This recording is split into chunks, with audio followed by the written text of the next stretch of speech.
Hello. ഏകദേശം ഒരു വർഷങ്ങൾക്ക് ശേഷമാണ് കേട്ടോ ഞാൻ എൻ്റെ ഈ ഒരു യൂണിഫോം, എൻ്റെ ഡാൻസ് ക്ലാസ്സിലെ യൂണിഫോമാണിത്. ഞാൻ ഇടുന്നത്.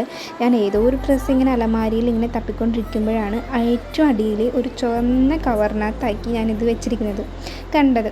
അപ്പം തന്നെ ഞാനത് എടുത്തിട്ടാലോ എന്നുള്ള ഈ മൈൻഡ് സെറ്റിൽ വന്നു. അപ്പോൾ എന്തായാലും ഒരു വീഡിയോയും കൂടി എടുക്കാം എന്ന് കരുതി ഞാനിങ്ങനെ അതൊക്കെ ഇട്ട് വീഡിയോ എടുക്കുകയാണ്. ഞാൻ ഡെലിവറി കഴിഞ്ഞതിന് ശേഷം ഞാൻ ഇത് പ്രഗ്നൻ്റ് ആയതിനു ശേഷം ഞാൻ ഈ ഒരു യൂണിഫോം ഇട്ടിട്ടില്ല.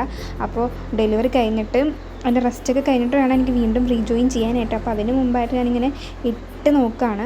അപ്പോൾ എല്ലാം ഇട്ട് കഴിഞ്ഞ് റെഡി ആയി കഴിഞ്ഞപ്പോഴാണ് കമ്മലിടാത്ത കാര്യം ഞാൻ മറന്നുപോയത്. കമ്മലിട്ടപ്പോഴത്തേക്കും എന്താ ഒരാൾ വരുന്നുണ്ട്. ഇഷ്മിക്ക് അറിവ് വെച്ചിട്ട് എന്നെ ഈ ഒരു വേഷത്തിൽ കണ്ടിട്ടില്ല. അപ്പോൾ അവൻ കണ്ടപ്പോൾ തന്നെ അമ്പോ എന്നൊക്കെ പറഞ്ഞ് ഭയങ്കര ആകാംക്ഷയിൽ എന്നെ നോക്കിക്കൊണ്ടിരിക്കുകയാണ്. അപ്പോൾ അവൻ്റെ കണ്ണ് പോകുന്നത് ഈ അടിയിലിരിക്കുന്നതിൻ്റെ ലിപ്സ്റ്റിക്കിലോട്ടും മറ്റേ എന്താ പറയുക കമ്മൽപ്പെട്ടിയിലോട്ടൊക്കെയാണ് അവൻ്റെ കണ്ണ് പോകുന്നത്. അപ്പോൾ ഇതാണ് ഇന്നത്തെ വീഡിയോ. ഇഷ്ടപ്പെടുകയാണെങ്കിൽ ലൈക്ക് ചെയ്യണേ.